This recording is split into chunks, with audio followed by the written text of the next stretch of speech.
All right, let's talk about the last part of this unit, which is enzymes.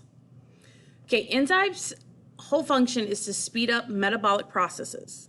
Okay, and it speeds up those metabolic reactions by lowering the energy barriers. So I want you to think a catalyst, a chemical agent that speeds up a reaction without being consumed by the reaction. That's a vocab word. Enzymes are very often catalysts. Okay, they're going to help speed up that reaction a little bit. So how do enzymes work? They lower the EA barrier. So let's look at the chart. If you look here, here are your reactants. Okay, here's the course action of the enzyme without the enzyme. Okay, here is the course with the enzyme. Okay, EA without the enzyme, EA with the enzyme. Okay, so as you can see, enzymes are speeding up this process of getting down to here. So when you think enzymes, you need to kind of break it up a little bit. Think of the substrate. That's the reactant an enzyme acts on. Okay, enzymes are specific. They have specific substrates. So the enzyme binds to its substrate, forming an enzyme substrate complex. So looking at the picture, look and see where the active site is. We know the active site is the region of the enzyme where the substrate binds, right here. Look at the substrate. You can see how that substrate is going to fit very easily in there. Okay, so an induced fit of a substrate, that brings chemical groups of the active site into position that enhances their ability to catalyze the chemical reaction.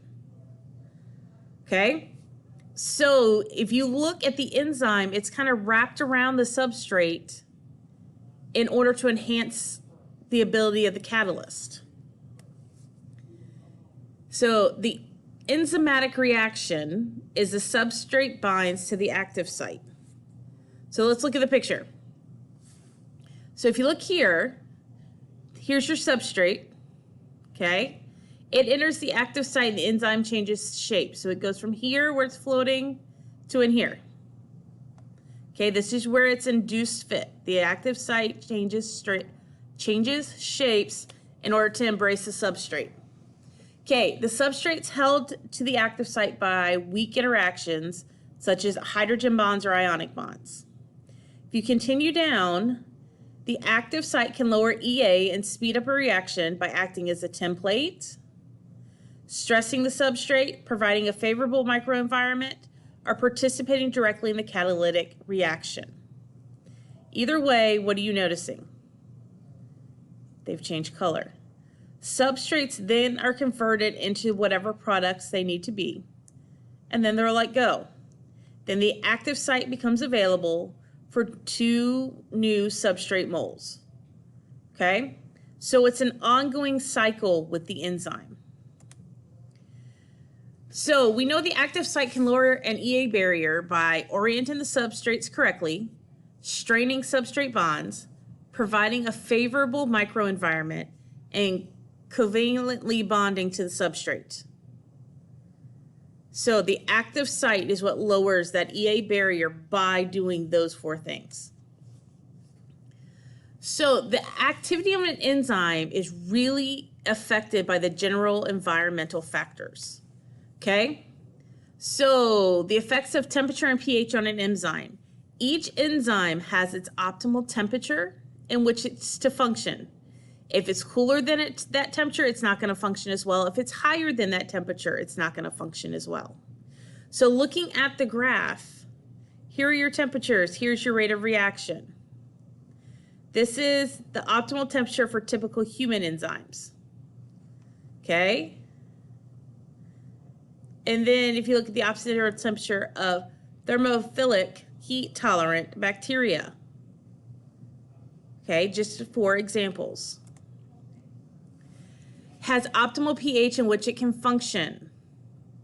Some enzymes cannot function if it's too acidic. Some cannot function if it's too basic. It's got to be in that specific optimal pH. So I want you to think about cofactors. They are non-protein enzyme helpers. Coenzymes are organic cofactors.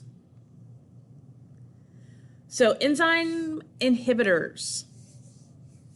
So there's competitive inhibitors. They bind to the active site of the enzyme, competing with the substrate. So this means that it's able to get in and bond to that active site and block whatever the substrate is coming in. That can be beneficial in many treatments of things, and that can be a hindrance. Then you have the non-competitive inhibitors. They bind to another part of the enzyme, changing its function. Remember, the shape of an enzyme is its function. All right, and that is all about enzymes.